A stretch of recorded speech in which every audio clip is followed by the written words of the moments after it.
Hello, আসসালামু আলাইকুম। আমি শামসুল আরিফিন, জার্মান আঙিনা কৃষি থেকে আপনাদের সকলকে স্বাগত জানাচ্ছি। আজ 12ই জানুয়ারি 2025। দেখতে পাচ্ছেন আমাদের চারপাশে বরফে ঢাকা। আমরা প্রিপারেশন নিচ্ছি আমাদের গার্ডেনের জন্য ইন সামারে। আপনাদের আশা করি আপনাদের পরামর্শ সহযোগিতা করবে আমাদের গার্ডেনকে সুন্দর করে তৈরি করার জন্য। এটা হচ্ছে আমাদের বেড তৈরি করছি। দেখেন বরফে ঢেকে আছে সম্পূর্ণ সব বেডটা।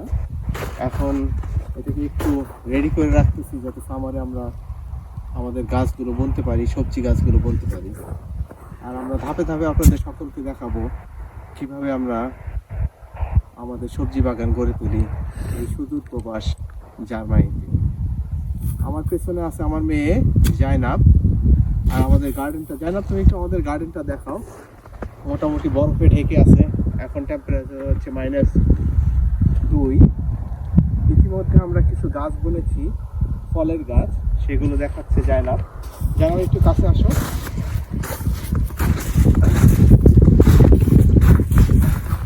এখানে দেখতে পারবেন আমরা অলরেডি চেরি গাছ বুনেছি। চেরি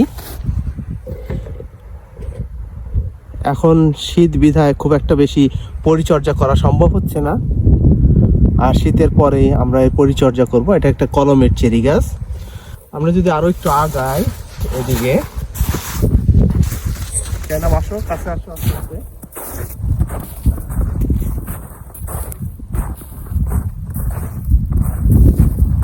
এটা হচ্ছে আমাদের আরেকটা গাছ। এই যা শীতের পূর্বেই রোপণ করেছি আপেল গাছ। আপনাদের দেখাবো যদি এই সামারে আপেল আসে। সবগুলোই কলমের গাছ। আশা করতেছি এই সামারে আমরা কমপক্ষে ফুল দেখতে পাবো। আপেল হলেও আপনাদের সেই আপডেটটা জানাবো। তারপর আরেকটা গাছ আছে সামনে, দেখাই। আমরা বাগানটা প্রিপেয়ার করতেছিলাম, এর ইতিমধ্যেই স্নো চলে আসছে। দেখতে পারতেছেন এখনো গাছ পড়ে আছে। এটাও আরেকটা ফলের গাছ। এটা টক জাতীয় ফল। এই ফলটারও যদি ফল ধরে সামারে, অবশ্যই আপনাদের সেই আপডেটটা জানাবো।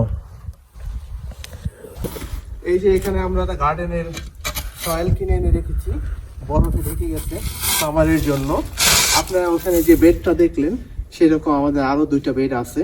সেই বেডগুলোতে এই সয়েলগুলো, এই মাটিগুলো দিয়ে আমরা সবজি রোপণ করবো। সেই কাছে এসে দেখাও এই মাটিগুলো। এখানে 20 লিটার মাটি আছে, দেখতে পাচ্ছেন এখানে 20 লিটার মাটি। আর এগুলো সব বরফে ঢেকে আছে আপাতত। আমরা আশা করতেছি ফেব্রুয়ারি শেষে আমরা আমাদের গাছগুলো বুনতে পারবো। কিছু গাছ অবশ্যই আমরা মাটিতে বুনবো, আর কিছু গাছ এই বেডগুলো যেগুলো বানিয়েছি সেগুলোতে করবো। আর এই হচ্ছে আমাদের গার্ডেন। জানি না কতটুকু রেডি করতে পারবো সামনে সামারে। দেখেছেন গাছপালা কেটে রেখেছি, কিন্তু আর পরিষ্কার করার সময় হয়ে ওঠে নাই, যেহেতু স্নো শুরু হয়ে গেছে আমাদের। এই ছিল আজকের মতো আমাদের আপনাদের গার্ডেনকে একটু দেখানোর জন্য, এবং ধাপে ধাপে এর আপডেটগুলো আপনাদেরকে দেখানোর চেষ্টা করব। ধন্যবাদ, ভালো থাকবেন। আর আপনাদের যদি কোনো পরামর্শ থাকে গার্ডেন কিভাবে করতে হবে, কোন সময়ে কোন ফলমূল বুনতে হবে, অবশ্যই আমাদের জানাবেন আমাদের কমেন্ট বক্সে। ধন্যবাদ, আসসালামু আলাইকুম।